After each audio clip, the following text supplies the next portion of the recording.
turma, tudo bem com vocês? Como a Raquel já falou, meu nome é Jaqueline, sou estagiária, né, do curso de Inorgânica Básica, sou aluna do curso de mestrado ofertado pelo Cefet, do programa de pós-graduação de Centro em Química, e a Raquel é minha orientadora. A gente combinou, né, no início do semestre, que eu iria auxiliá-la na aula de geometria e isomeria dos compostos de coordenação. Então, nós vamos trabalhar isso hoje, que é um conteúdo bem interessante, eu acho, eu gosto bastante. E nós vamos falar de geometria a partir do número de coordenação. Essa geometria, turma, é bem importante a gente pensar o seguinte, que ela vai ser a base para a gente pensar na isomeria. Então, é por isso que a gente vai relembrar algumas geometrias e falar outras que provavelmente talvez vocês não tenham visto ainda, mas não vamos fazer nada muito aprofundado em relação a isso, porque o foco mesmo é conseguir identificar a isomeria a partir do tipo de geometria, tá? E depois eu vou fazer um resuminho ali de isomeria e mostrar as referências para vocês. Então, nós vamos começar aqui com a geometria dos compostos de coordenação. Primeira coisa, nós vamos começar falando da geometria dos compostos de coordenação, pensando no número de coordenação, porque esse número de coordenação vai interferir nessa geometria. Quando eu tenho compostos com número de coordenação baixos, 2, 3, por exemplo, são compostos mais raros, não são tão frequentes assim. Mas a gente pode falar para aqueles que nós conhecemos quais as geometrias que eles apresentam. No caso do composto de coordenação 2, né, com número de coordenação 2, a geometria que nós conseguimos observar nesses compostos é uma geometria linear. E eu esqueci de colocar o laser, eu acabei de ver aqui. É a geometria linear. Está todo mundo vendo o laser? Estão vendo o laser? Sim, sim. Então, continuando aqui. Os compostos de coordenação, a gente vai analisar então a geometria a partir do número de coordenação. Lembrando que os ligantes, gente, podem ser monodetados, bidetados, etc. E todos eles são aí bases de Lewis, né? Vão ser pares dialéticos para a formação de ligação coordenada. Então, a gente tem que ter isso em mente. Quando que vai acontecer esse tipo de geometria, né? Nos compostos de coordenação com o número 2, né? De coordenação. Normalmente, ele está limitado à geometria com centros metálicos e os metálicos com carga mais 1, geralmente do grupo 11 e o mercúrio 2+, tá? Todos eles com configuração D10. Então, aqui eu coloquei dois exemplos para a gente ter uma noção dessa geometria. Aqui eu coloquei o complexo de ouro ligado a 2 ânions cianeto. Aqui o ouro é mais 1, né? Lembrando aí do inox. Cianeto é menos 1, como são 2, então menos 2. Como tem a carga menos 1 aqui, o ouro vai ser mais 1. Ele vai ter essa geometria. Então, o ouro vai estar ligado ao átomo de carbono no cianeto, e no outro lado vai ter outro átomo de carbono cianeto ligado num ângulo de 180 graus. Já também no cloreto, né, nesse complexo que eu tenho 2 ânions cloreto ligado ao cobre, que também tem NOx mais 1, vai ter também a geometria linear. Então, como eu falei, essa geometria acontece com alguns complexos, são poucos. E a gente tem, vamos falar assim, é bem característico dos complexos que tem configuração D10. Geometria, considerando agora o número de coordenação 3, nós vamos ter a geometria trigonal plana. Ou seja, dos 3 ligantes distribuídos no plano, né, em 2 dimensões. Esse tipo de geometria, ela ocorre com complexos que vão ter aí ligantes volumosos. Por que disso, né? Quanto maior for o volume, o tamanho ali do ligante, a repulsão entre esses ligantes é tão grande que isso dificulta o centro metálico a acomodar mais ligantes, e por isso que o número de coordenação é mais baixo, tá? Aqui 2 exemplos que eu coloquei aqui para vocês, que é o mercúrio ligado a 3 ânions iodeto, lembrando que o iodo está lá embaixo na tabela periódica, então ele é bastante volumoso, e vai então ter um número de coordenação 3 e geometria trigonal plana. Um outro exemplo que eu coloquei aqui, que é para tomar cuidado, é esse daqui, ó, que é o cobre ligado a 2 cianetos, mas formando uma estrutura polimérica, porque o cianeto ele é um ligante bidentado. Então, o cobre ele pode se ligar tanto ao carbono quanto ao cianeto. e, tanto ao carbono quanto ao nitrogênio do cianeto, e, portanto, vai formar uma estrutura aí, ó, que é uma estrutura polimérica, que tem várias estruturas. Por que eu estou falando para tomar cuidado com esse tipo de complexo? Porque se a gente olhar só pela fórmula, parece que ele é bidentado, né? Que ele tem número de coordenação 2, né? Porque ele só tem aqui 2 cianetos. Só que, na verdade, um cianeto aqui ele vai ser responsável por se ligar a 2 centros metálicos. Então, tem que tomar cuidado com alguns complexos com número de coordenação baixo que podem ter estruturas poliméricas. Número de coordenação 4 já é um pouco mais recorrente do que número de coordenação 2 e 3. Nesse caso, a gente tem duas possíveis geometrias, geometria tetraédrica ou quadrado planar. E nós vamos falar cada uma separadamente. Primeiro, na geometria tetraédrica, o que vai favorecer a geometria tetraédrica? No caso da geometria tetraédrica, nós temos átomos, né, centro metálico, geralmente pequeno, e ou com ligantes grandes, de tal maneira que a repulsão entre esses ligantes vai ser grande, né? Isso supera a vantagem energética de formar mais ligações com outros ligantes, né? Metal ligante. E por isso que isso reduz o número de coordenação desses elementos metálicos, esses centros metálicos. A geometria, nesse caso, vai ter, então, 4 ligantes distribuídos, né, nos vértices de um tetraedro, por isso a geometria tetraédrica. Em compensação, na quadrado planar, a gente tem uma geometria específica, que é bem característica de configuração eletrônica D8 e S1D7. Essa geometria ela é estabilizada por energia de estabilização do campo ligante. Vocês, se eu não me engano, vocês ainda não estudaram isso e só vão estudar em matérias futuras, tá? Então, por enquanto, preocupa com isso daqui não, é só para vocês terem uma noção. Então, eu acho que vale a pena vocês, assim, pensarem e lembrarem disso daqui, que a quadrado planar é características de centros metálicos que têm configuração eletrônica D8 e S1D7. Como que vai acontecer? Os 4 ligantes, por exemplo, aqui eu peguei a platina ligado a 2 cloretos e 2 amônios, e esses ligantes eles vão estar distribuídos no plano, né? Então, no formando que a gente chama de quadrado mesmo, né? Por isso que são os vértices aí de um quadrado, por isso quadrado planar. Eu quero até já aproveitar e chamar a atenção de vocês o seguinte, para essas duas geometrias aqui, a gente já vai falar de isomeria lá na frente. A gente consegue observar algum tipo de isomeria acontecendo nesses compostos e também outro tipo de isomeria acontecendo nesses compostos. Então, nós vamos trabalhar bastante com isomeria de compostos com geometria tetraédrica e quadrado planar lá na frente, tá? Até aqui tá tranquilo, gente?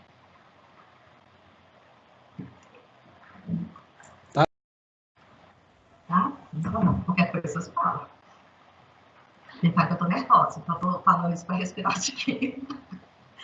Então, vamos lá. Continuando. Outro complexo, né, que a gente pode analisar são os complexos com número de coordenação 5. Complexos com número de coordenação 5, eles podem ter duas possíveis geometrias. Na verdade, a gente vai ver que essas geometrias têm energias muito semelhantes.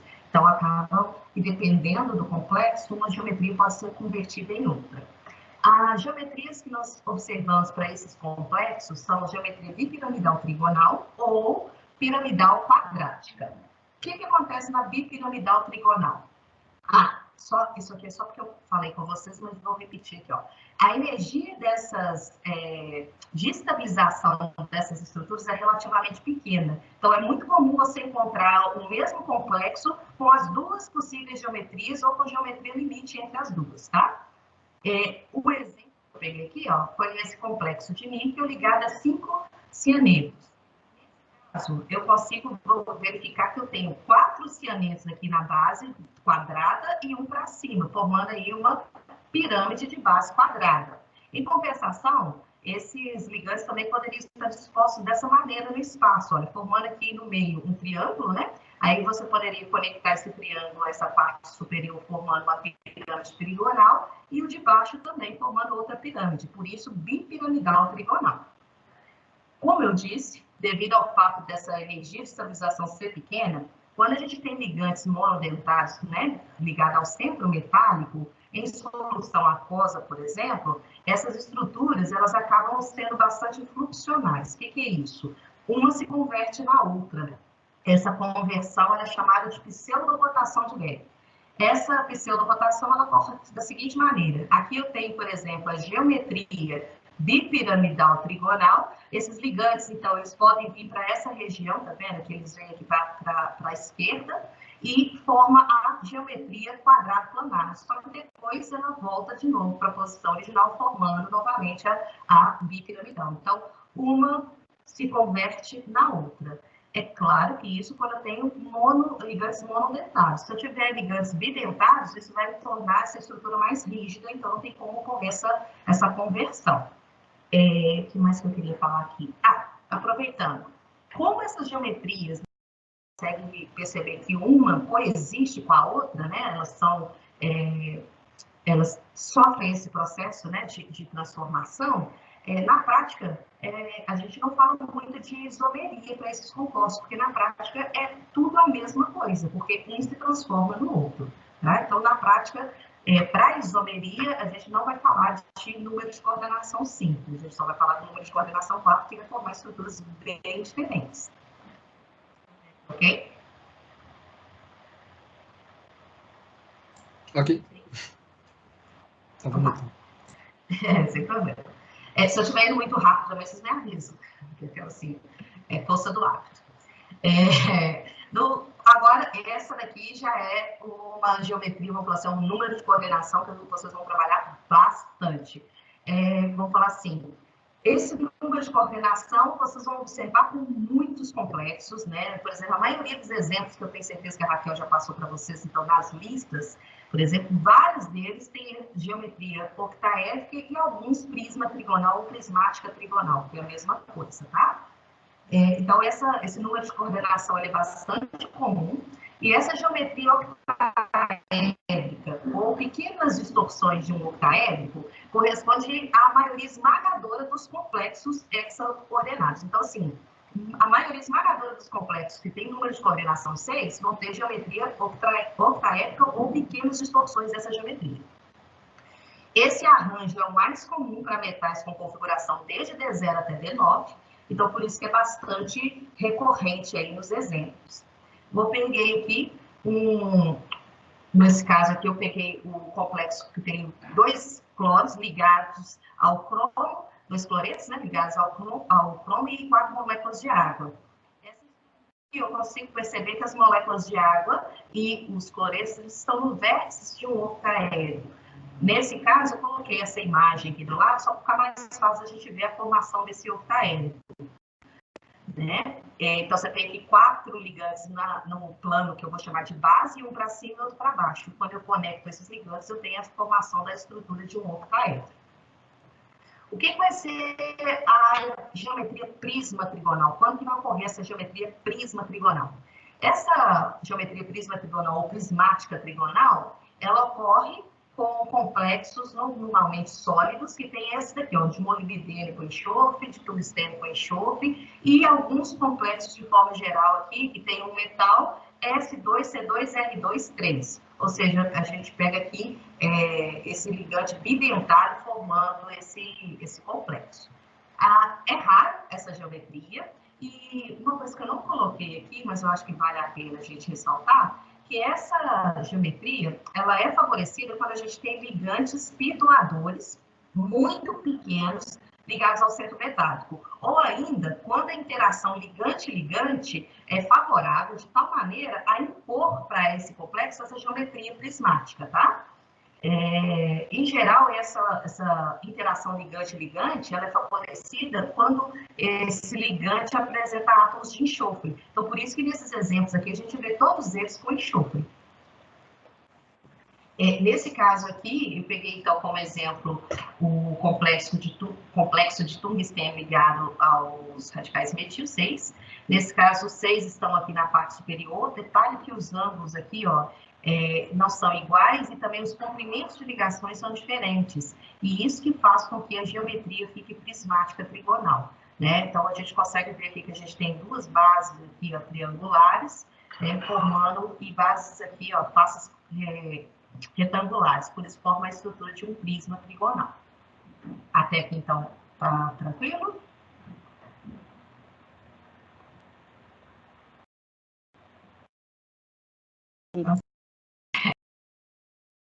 Travar. Qualquer coisa você me dá um toque, viu? Se travar, eu chamo aqui, pode ficar tranquila. Então tá, beleza.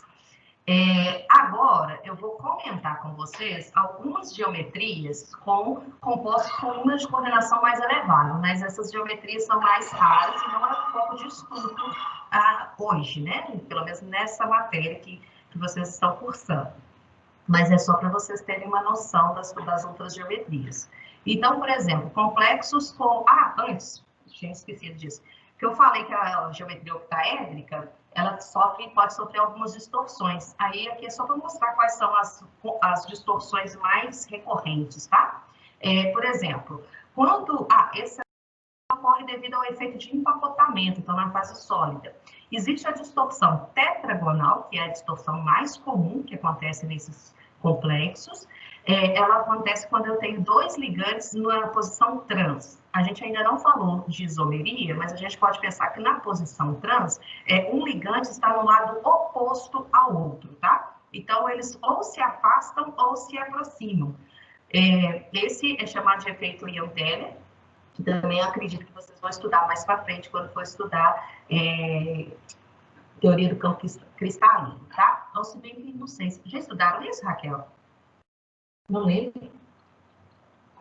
Não, eles veem isso em elementos metálicos. Então tá, então não precisa preocupar por enquanto com isso não, vocês vão aprender mais na frente. Então aqui é só um exemplo, ó. Quando esses ligantes em lados opostos, né, que a gente chama de posição trans, eles se afastam ou se aproximam, vai ter essa distorção chamada de distorção tetragonal. Pode acontecer também a distorção rômbica. O que seria a distorção rômbica? Aqui a gente vai ter dois pares de ligantes trans. Um vai aproximar e o outro vai afastar. Então, por exemplo, esses dois aqui da base do octaédrico, digamos assim, se afastam e esses dois das extremidades se aproximam, tornando essa estrutura rômbica. E temos também uma outra distorção, que é chamada de distorção trigonal, que ao invés de ser os ligantes, mas sim a face que se afasta. Então, por exemplo, você tem três ligantes se afastando do átomo central, né, do centro metálico, formando aí essa estrutura trigonal, né? Então, por exemplo, aqui você tem o tetraedro regular e quando ocorre essa distorção trigonal, a face se afasta da outra. Então, elas vão para lados opostos. Conseguiram entender isso, gente? Sim. Sim? Então tá. Aí, falando lá da questão dos complexos com números de coordenação mais elevados, eu vou falar então com complexos com números de coordenação 7 e 9. Existem complexos com números de coordenação acima disso, tá, gente? Mas como já não é o foco de estudo, então eu vou parar só no 9 mesmo, só para vocês terem uma noção. Então, aqui, número de coordenação 7, nós podemos ter a geometria bipiramidal pentagonal, octaédrica encapuzada e prismática trigonal encapuzada. Essas são as mais comuns. Lembrando que podem existir distorções, né? Mas essas são as mais recorrentes. O que seriam essas geometrias? Essas geometrias, elas ocorrem mais frequentemente com complexos do 4D e 5D, porque nós temos átomos maiores ali e, consequentemente, eles conseguem acomodar mais ligantes. A diferença de energia de estabilização para essas geometrias também é relativamente pequena, e nessas geometrias que a gente chama de encapuzadas, esse sétimo ligante ele vai ficar na face, ele vai ocupar uma das faces, e isso que vai gerar o que a gente chama de capuz. Então, os exemplos. Aqui, a bipiramidal pentagonal, você vai ter 5 ligantes aqui na base, um para cima, outro para baixo. A octaédrica encapuzada, aqui a gente tem um octaedro, nessa extremidade aqui, nessa face do octaedro, a gente tem o sétimo ligante formando esse capuz. E Na prismática trigonal encapuzada, a gente tem aqui o prisma e numa face do prisma a gente tem o sétimo ligante formando o capuz. Então, lembrando que esse capuz sempre vai estar numa face aqui da geometria que a gente está analisando. Por exemplo, se a geometria for octaédrica encapuzada, então esse capuz vai estar numa das faces do octaedro. Se ela for prismática encapuzada, o capuz vai estar numa das faces da geometria prismática trigonal. Já no número de coordenação 8, a gente pode ter a geometria antiprismática quadrática, dodecaédrica ou cúbica. A cúbica é a mais rara de todas. Coloquei como exemplo, só para vocês terem uma noção. Essa daqui seria a antiprisma quadrado. Então, o que vocês conseguem verificar? Que a base aqui, ó, é quadrada, tá vendo? Aqui também você tem um quadrado, mas por que é chamado de antiprisma? Porque vocês conseguem ver que os vértices aqui desses quadrados, eles não estão, por exemplo, um acima do outro, você tem tipo uma distorção, é isso que gera esse antiprisma quadrado. O dodecaedro, né? Então você tem aí uma figura geométrica com 12 faces, né? Que seria essa geometria, e o complexo cúbico, esse daqui é o urânio. Tá vendo que os elementos metálicos, tá, gente? O centro metálico, o urânio, o molibdênio, são elementos aí bem grandes, e por isso que eles conseguem acomodar essa quantidade de ligantes, né? Eles são bastante volumosos.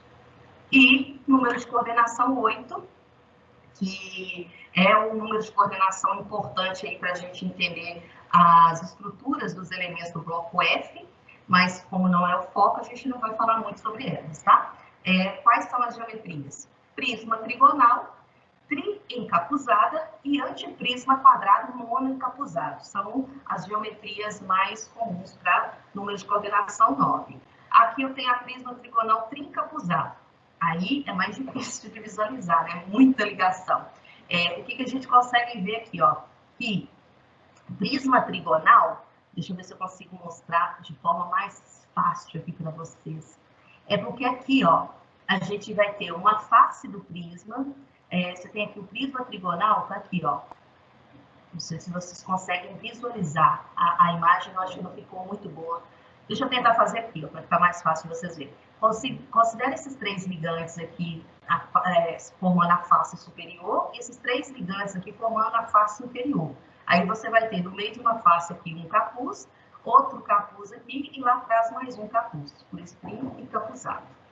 Conseguiram ver aqui? Acho que nessa imagem aqui ficou mais difícil de visualizar.